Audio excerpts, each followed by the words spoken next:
Good morning. It is September 1st, hard to believe, and many of you have gotten off to a great start in the Algebra 2 class. I just want to take a little bit of time, opportunity for you to be able to ask any questions.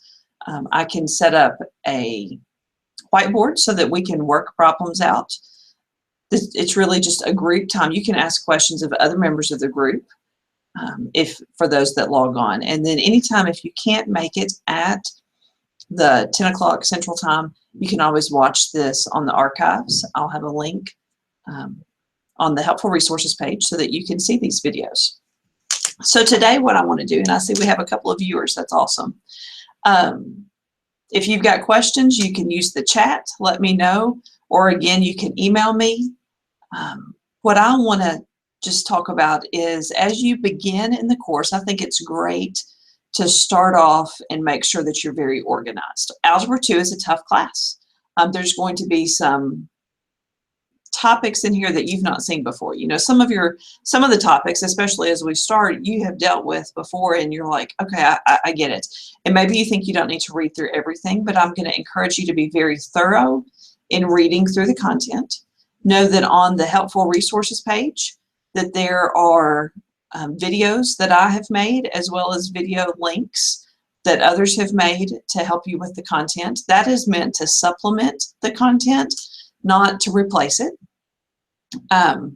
As you do your homework, I would ask you to make sure that you keep the work for your assignments, like lesson 1.1. When you do that assignment, if it's 10 multiple choice questions, go ahead and do the work, do the math as if you were going to turn it into a teacher. And that way you have kept it. And I would keep that in a notebook. I've had a student already today say, hey, can I have a retry? And what I want to see sometimes is corrections for the work that you've done. So it would be helpful for me if I could see your original work, and then if I can see corrections for that work, especially when there's work to be shown. The difficult thing about an online class sometimes is that I'm not walking around and can't look and say, oh, this is where you made a mistake. So if you can send me your work, you can do that just through pictures, snap a picture with your phone and email it to me, and then I've got your work. I don't expect things to be typed. Math is really hard to type. You'll notice on some of the videos that I have done, the teaching videos, I do type some things in PowerPoint, but then a lot of it I'm writing out for you. So, all right, your notebooks, you're going to have to submit notebooks, and this may be something different. If you've been with Babel for a while, this is probably something new for this math class, but I am asking that you keep your notes that you take as you work through the content, and that those be submitted to me. And those assignments you'll see are built in, and in getting started and the instructor welcome page, I'm pretty thorough and give you an example of what those notes could look like and tell you exactly what needs to be included. So make sure that you include those things.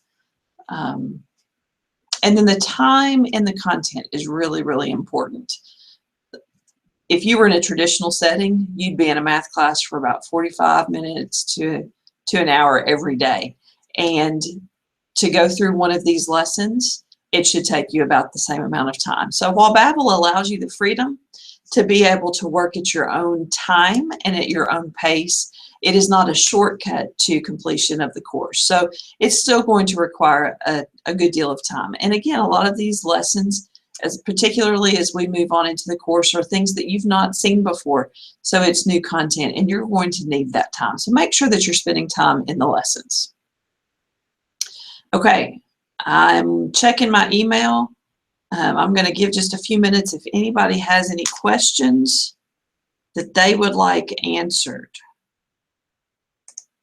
And I can see that I have 3 viewers, but right now I'm not able to see who those are. Now I have 4 viewers. If you look at the, let's see, at the left side of your screen, at the very top, there's a blue bubble and it says chat. If there's a question that you have, and if you are logged on to the Google Hangout, then you can click on that chat and it will pop up on my screen. And we can ask some questions that way.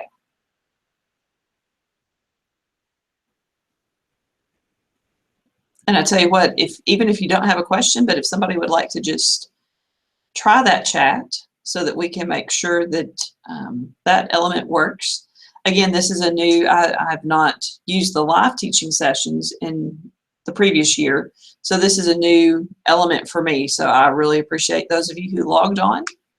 And if you've got some questions on the content, or in the future weeks, once we get a little deeper into the content, I'm going to come prepared with certain things that I think might be causing some trouble for some students, and we can go over those things. But I do want to make sure that you are able to ask some questions, either through that chat feature or through the email.